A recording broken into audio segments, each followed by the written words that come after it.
Good evening. It's Dynamic Transformations, and Mark Patterson, our guest tonight, is back with us. Is Darshini in Spirit, a British medium. Darshini, are you still with us? Yes, of course. Okay, all right. So, I get a lot of information in my dreams, and I had a really strange dream the other night. I had come down, and this is in my dream, so this didn't happen in real life. Well, it kind of did, but it's in my dream, Darshini. I'm at the kitchen table, and there's a note from my wife, and the note's pretty nasty. And I'm reading this note in my dreams, and I'm thinking, this is a note that I would have written, if I wanted to walk out. And it came to me, well, was that note for me to understand, to have compassion for her, to understand where she's at? And I guess what kind of came to me was that's what that note in the dream was about. I don't know if you have any comments about that or not.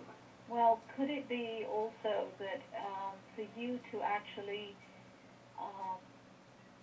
see what would be the reaction to a note like that, other than compassion, but also to you, if you had actually, if it wasn't a dream and it was actually a done deed, but weren't you kind of horrified by that note yourself? Yeah, right. So even, a lot of people, we don't understand that when we act in anger or in reaction, that we don't know we're not fully cognizant really of our emotions. We're kind of in a, how can I say this, a half, a protected mode in a way. Right. On a shelf, half our feelings. So we insulate ourselves and we don't really feel all the horrors of it. So I think that was for you to actually brutally see, if, God forbid, that would happen, how much it would have hurt, not only her, obviously, but you. And you remember, your energy's changed in the last 12 weeks, hasn't it? Yeah. Far more sensitive. Right, yes, yeah. And because of this shift, you're going to be far more perceptive, but far more sensitive, even a bit more sensitive. In the last 3 weeks, have you found that? Yes, yeah, I have, yeah. Yeah, far more emotional. So you're undergoing a massive change in lieu of what's going to come into your world very soon. But they need to change people and their energy levels to meet that challenge, or where they want people to be positioned. That's why a lot of people are coming to me and saying that they're experiencing all kinds of changes, but they don't know what and how, and they don't realize it's because they're being changed on their energy level.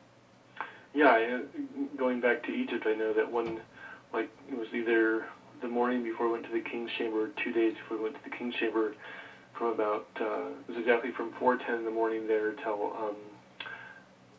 4:58, so that's what, 48 minutes.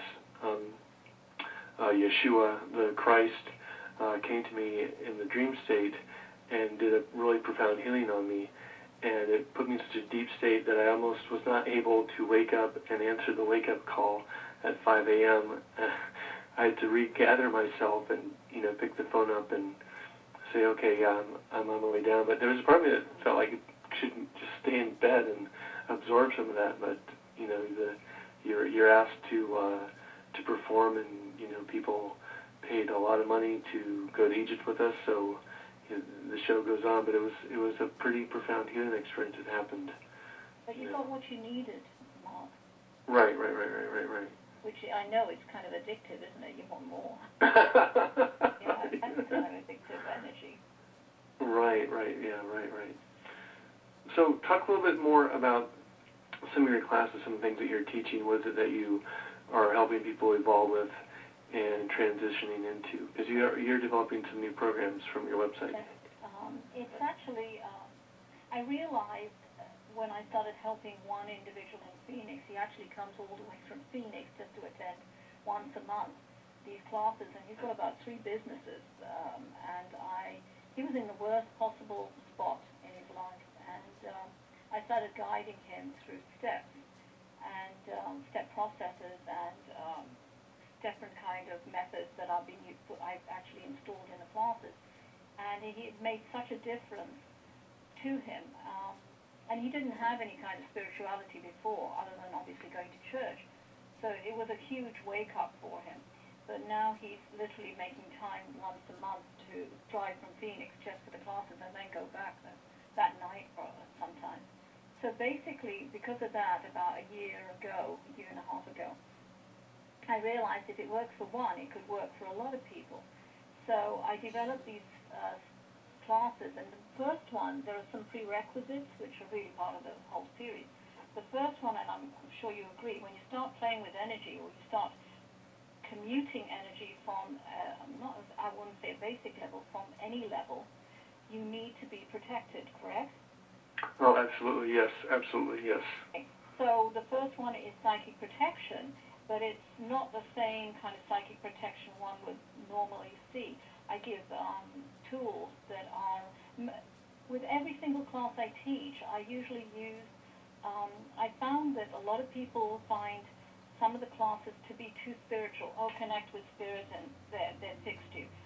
They can't plug in that way.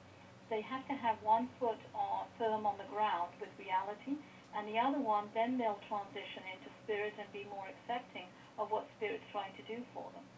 So I usually do a lot of the lecturing in between all exercises and connections, and you usually do a lot of, not meditation, but exercises where you go and meet spirit, and they give you a ton of information to change your life. Everybody's different, of course, so I just facilitate. But basically, you are given these tools, and I use a lot of stories that, they're not stories, I use a lot of Einstein's theories, Edison's, you name Edgar Cayce, Andrew and Dale Carnegie. I know Andrew Carnegie is an industrialist, but it's amazing how much of these people, and they're the real people of the secret, they're the ones who really started all of this, how many years ago. Right, yeah. So, that's how I started really getting into this and recognizing what I had and what I could do with it is because of those people. So I use a lot of references where people can relate to things that they know and they're aware of. So, I've got quite a few men in my class, which is kind of unusual that they're so progressed in that way. And one's a young guy, who's remarkable. He's going to be quite a gentleman, a force in the future. So basically, all these people are growing at different rates, but the first one is psychic protection, which you gain the tools to make sure. And a lot of the people, actually everybody, about 45 took the class, and about 18 are actually progressing through it now. It's not for everybody because it will change your life. That's one thing I have to tell people because it is a commitment. You get a homework. And the second one I usually ask to tell them to take is Mirror, Mirror, which you start, going back and addressing all your problems and then coming forward. Then you've got other classes like Vision Enhancement. A lot of people, Mark, and I think you agree, not everybody can close their eyes and visualize an apple, okay, or ice cream. And so that Vision Enhancement has been put in there, and we do a ton of exercises, and I relate to a lot of things. During the class, it's about near 3 hours, that you are pushed into getting your vision enhanced. So you can close your eyes, and it's mostly logics. I give logics such a bad time, all the logics in my class. But quite frankly, they actually do start seeing things. So because visualization is 99% of all my classes, with the exception of one class. So because of that, I really promote visualization. I have got people, even on that one class, Vision Enhancement, to start creating things, manifesting things already in their lives. But I don't let them loose because, they're not fully developed. So they're given a test to manifest something they want, and sure enough, they all are starting to manifest it. Then the next class will be Face Your Fears. Now that one is when everybody starts dropping out because they don't want to face their fears. I'm saying that one is a simple class. Well, it is scary, but you are really asked to step on the stone and say, okay, I've got this fear. and I even take you and connect you to spirit, and you actually start downloading fears that you didn't even know about, which is even more scarier. But we get rid of it. We literally, by the end of that, there is such a clearing.